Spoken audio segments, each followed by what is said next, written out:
وعلم آدم الأسماء كلها ثم عرضهم على الملائكة فقال أنبئوني بأسماء هؤلاء إن كنتم صادقين۔ اللہ تبارک و تعالی اس مبارک آیت میں بھی علم کی فضیلت بیان فرمایا کہ اللہ تعالی نے حضرت آدم علیہ السلام کو تمام چیزوں کے ناموں کا علم سکھایا ہے، پھر وہ تمام چیزیں اور اس میں سے کچھ اپنے فرشتوں کے سامنے پیش کرنا اور فرمایا تم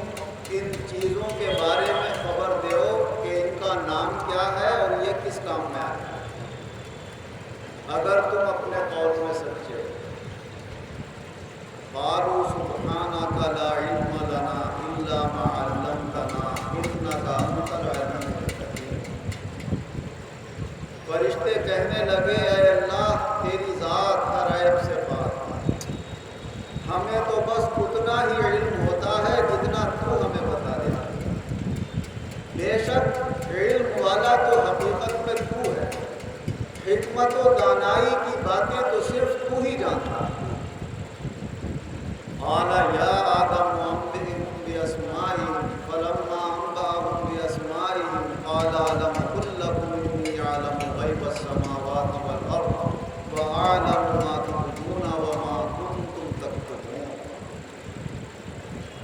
جب فرشتے ان کا نام نہ بتا سکے تو اللہ نے وہ چیزیں آدم علیہ السلام کے سامنے پیش فرمائی اور فرمایا اے آدم تم بتاؤ یہ کیا چیزیں ہیں اور کس کام میں آتی ہیں۔ تو تفسیر کی کتابوں میں آتا ہے ان چیزوں میں توا بھی تھا،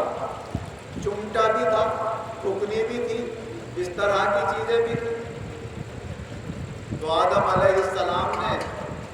اس لب و لہجے میں جو اس وقت اللہ نے ان کو سکھایا انہوں نے بتا دیا یہ ٹھکنی ہے اور آگ نہ جلے تو پھونک کر آگ جلانے کے کام میں آتی ہے۔